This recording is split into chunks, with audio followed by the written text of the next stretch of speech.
Hello friends, welcome to my channel RS tailoring. అందరూ ఎలా ఉన్నారండి? అందరికీ హ్యాపీ సండే అనమాట. ఈరోజు నేనైతే బ్లౌజ్ స్టిచ్చింగ్ చేస్తున్నానండి. బ్లౌజ్ స్టిచ్చింగ్ అంటే నార్మల్ బ్లౌజ్ స్టిచ్చింగ్ అనమాట. చాలామంది నన్ను అడుగుతున్నారు, అక్క స్టిచ్చింగ్ పెట్టండి, వివరంగా స్టిచ్చింగ్ పెట్టండి అని. ఓకే ఫ్రెండ్, నేను ఒకేసారి వీడియో పెట్టకుండా 3 పార్ట్స్ కింద అయితే పెడుతున్నాను. హ్యాండ్ సపరేట్గా, నడుము బ్యాక్ సైడ్ సపరేట్గా, అలాగే ఫ్రంట్ పార్ట్ జాయింట్లు అలా సపరేట్గా పెడుతున్నాను. ఎవరికి ఏ పార్ట్ కావాలో అది ఓపెన్ చేసి చూసుకోండి. ఓకేనా ఫ్రెండ్స్, నేనైతే ఇప్పుడు బ్లౌజ్ కటింగ్ అయితే అయిపోయింది. హ్యాండ్ అయితే నేను ఇప్పుడు తయారు చేయడం స్టార్ట్ చేస్తున్నాను. ఓకేనా ఫ్రెండ్స్, ఇప్పుడు ఈ వీడియో చివరి వరకు క్లియర్గా చూడండి. మనకి సైడ్ అయితే జాయింట్స్ పడ్డాయి. ఇదిగోండి, ఈ క్లాత్ ఎక్కడిదంటే ఇక్కడదన్నమాట. మనకి ఈ పొడవులోది ఈ క్లాత్ అనమాట. ఇవి తీసుకొని నేను సైడ్ వేసుకుంటున్నాను. ఓకేనా?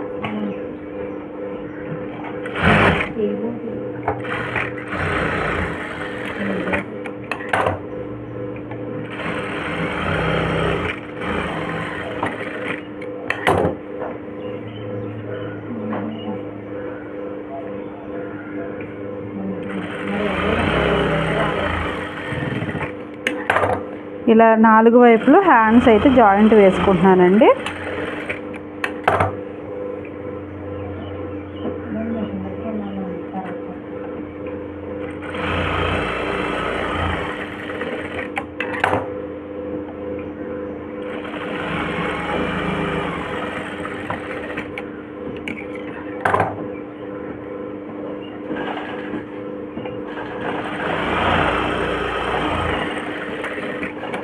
ఈ జాయింట్ వేసేటప్పుడు ఖర్చులు మాత్రం అరంగుళం వరకు పెట్టుకోవాలండి. ఎందుకంటే మీకు తెలుసు కదా, జాయింట్లు బాగా టైట్ వాడేవాళ్ళకి ఊరికి ఊడిపోతాయి అన్నమాట. అందుకని అరంగుళం చక్కగా ఖర్చులు ఎక్కువ పెట్టుకొని జాయింట్ అయితే వేసుకోండి. కొత్త వారికి కూడా నేను చెప్తున్నాను. అలా చక్కగా డబల్ స్టిచ్ అయితే వేసేసుకున్నామంటే ఇక స్ట్రాంగ్గా ఉంటుందన్నమాట. ఖర్చులు కూడా ఎక్కువ పెట్టుకోవాలి, అలాగే డబల్ స్టిచ్ వేసుకోవాలి.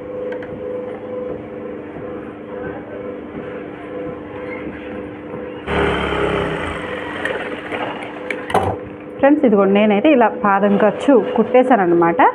ఇంక ఇలా ఆపోజిట్ ఇలా తిప్పేసుకొని స్టిచ్ వేసుకోవడానికి. సరే, ఏంటి కట్ వర్క్ వచ్చింది కదక్క, ఇలా ఎందుకు కుట్టేశారు, మళ్ళీ పోయింది అని మీరు అనుకోవచ్చు. లేదండి, కట్ వర్క్ ఇచ్చాడు, కానీ చూసారా మొత్తం అంతా పీసులు వచ్చేస్తుంది. ఆల్రెడీ నేను ఇంతకుముందు వేరే వాళ్ళకి బ్లౌజ్ కుట్టాను అనమాట.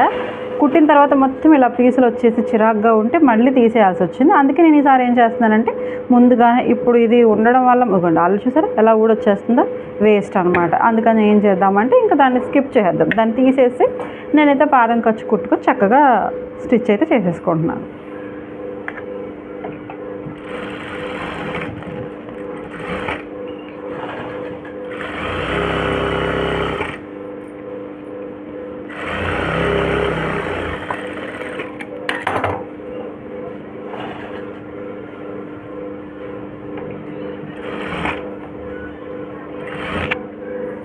చూసారు కదా, నేనైతే హ్యాండ్ నీట్గా కుట్టేశాను. తర్వాత ఇక్కడ నేను జాయింట్ వేసుకొని వేస్ట్ అంతా కట్ చేస్తున్నాను.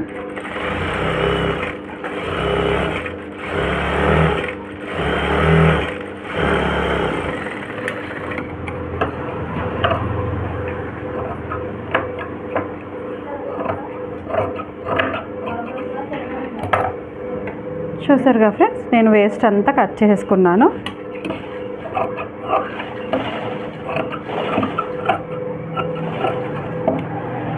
టేప్ ఎక్కడైనా ఉందా? టేప్.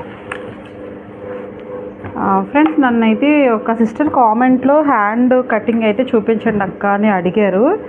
నాకు కుదరలేదు. ఇప్పుడైతే చూపిస్తున్నాను చూడండి. నేనైతే 8 ఇంచెస్ పెట్టాను అనమాట. 8 ఇంచెస్లో 1/2 ఇంచ్ ఇక్కడ స్టిచ్కి పోయింది. ఇప్పుడు నికరం ఎంత వచ్చిందండి? 7.5 ఉంది. స్టిచ్చింగ్ చేసిన తర్వాత నికరం మనకు 7 అయితే వస్తుందన్నమాట. ఓకేనా? ఇదిగోండి, ఇప్పుడు ఇక్కడ ఎంత ఉంది? 4.5 ఉందండి. ఓకేనా? అంటే చూసారు కదా, ఇక్కడైతే 4.5 వచ్చింది. నికరం నేనైతే 3 ఇంచులు డౌన్ తీసుకున్నాను. ఇక్కడ 7.5 ఉంది, ఇక్కడేమో 4.5 ఉందన్నమాట. ఈ డౌన్ వచ్చేసి నేను 3 అంగుళాలు తీసుకున్నాను. కంపల్సరీ 3 లేకపోతే 3.5 ఉండొచ్చండి. ఇంకా 2.5 ఇట్లా అయితే మనకి హ్యాండ్ బాగుండదు అనమాట. ఇటు సైడ్ డౌన్ దిగిపోతుంది. కరెక్ట్గా ఇలా అయితే కటింగ్ చేసుకోండి. ఓకేనా?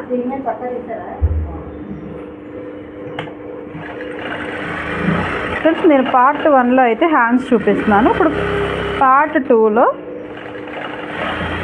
బ్యాక్ పార్ట్ నడుం పట్టి ఎలా కట్టుకోవాలి, డాట్స్ ఎలా వేసుకోవాలి. ఓకేనా ఫ్రెండ్స్? పార్ట్ 2లో వెనక పార్ట్ అయితే చూపిస్తాను. మీరు ఎవరు వీడియోని అయితే స్కిప్ చేయొద్దు. నేను పెట్టే ప్రతిదీ చూస్తే మీరు బ్లౌజ్ కుట్టుకోవడం సింపుల్గా మీకు కూడా నీట్గా అర్థమవుతుంది అనమాట. ఒకే వీడియోలో పెట్టడం వల్ల కొన్ని చోట్ల స్కిప్ చేసేసి తీయడం వల్ల మీకు అర్థం అవ్వడం లేదు. నాకు అర్థమైంది. ఎన్నిసార్లు పెట్టినా ఇంకా పెట్టండక్క అని అడుగుతున్నారు. అందుకని పార్ట్ 1, పార్ట్ 2, పార్ట్ 3 పెట్టాను అనుకోండి. క్లియర్గా మీరు బ్లౌజ్ స్టిచ్ చేసుకునేటప్పుడు హ్యాండ్స్కి హ్యాండ్స్, బ్యాక్ పార్ట్కి బ్యాక్ పార్ట్, ఫ్రంట్ పార్ట్కి ఫ్రంట్ పార్ట్ తీసుకుంటారని నేనైతే డీస్ ముక్ ఇవ్వ కొంచెం ఇలా అయితే చేస్తున్నానండి. ఇదిగోండి మీకు చంక భాగంలో మనకి క్రాస్ అయితే తీస్తున్నానండి. హ్యాండ్కి లోత్ అన్నమాట ఫ్రంట్ పార్ట్కి వస్తుంది. ఇదిగోండి, రెండు ఇలా ఆపోజిట్లో వేసుకోండి. లేకపోతే ఇలా అన్నా వేసుకోండి, లేకపోతే ఇలా అన్నా వేసుకోండి. రెండు ఒకే విధంగా అయితే ఉండకూడదు. అటు ఒకటి తిరగాలి, ఎదురు బొదురు ఉండాలన్నమాట. ఓకేనా? నేను ఇలా ఎందుకు తీస్తున్నాను అంటే మనకి డీస్తో గీస్తే మీకు క్లియర్గా కనిపిస్తుందని ఇలా తీసుకుంటున్నాను. ఇదిగోండి, మనకి ఇక్కడైతే సెంటర్ డాట్ ఉంది. ఒక 1 ఇంచ్ వదిలేయండి. సెంటర్ డాట్ కాడ నుంచి 1 ఇంచ్ వదిలేయండి. ఇక్కడ సైడ్ వచ్చేసి అంగుళంన్నర, 1.5 ఇంచ్. ఎందుకంటే మనకి అంగుళంన్నర ఖర్చులు ఎలాగా ఉంటాయి కాబట్టి. ఓకేనా? ఈ 1 ఇంచ్ దగ్గర నుంచి జస్ట్ లైట్గా అలా క్రాస్ని కలిపేయండి. అదిగోండి, ఒక 1/2 ఇంచు, ఒక అరంగుళం మీద లైట్గా ఒక అరంగుళం వచ్చేలాగా మీరు క్రాస్ తీసుకోండి.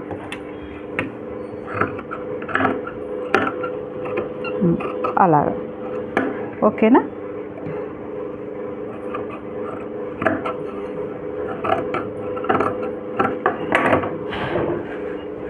చూసారు కదా, లోతు కనిపిస్తుంది కదా నీట్గా. మనం ఈ చివరి వరకు తీయకూడదండి. ఒక 1 ఇంచ్ కాడ నుంచి నేను 1 ఇంచ్ పెట్టిన 1 ఇంచ్ దగ్గర తీయొద్దు. చక్కగా అలా క్రాస్గా కలపండి. ఓకేనా? ఇక్కడ మనకి సైడ్ ఖర్చులకి పోతుంది కాబట్టి మనకి కరెక్ట్గా ఈ లోతు సెంటర్ భాగంలో అయితే మనకి కరెక్ట్గా వస్తుంది అన్నమాట. ఓకేనా? హ్యాండ్ అర్థమైంది కదా? ఓకే ఫ్రెండ్స్, నెక్స్ట్ పార్ట్లో మాత్రం బ్యాక్ పార్ట్ స్టిచ్చింగ్ చేద్దాము. నెక్స్ట్ వీడియో చూసేయండి. ఈ వీడియో చూసిన తర్వాత చివరిలో ఒక చిన్న లైక్ అయితే చేయండి. ఎవరికైనా కొత్తగా కుట్టుకునే వారికి ఈ వీడియో చాలా యూజ్ అవుతుంది. ఓకేనా?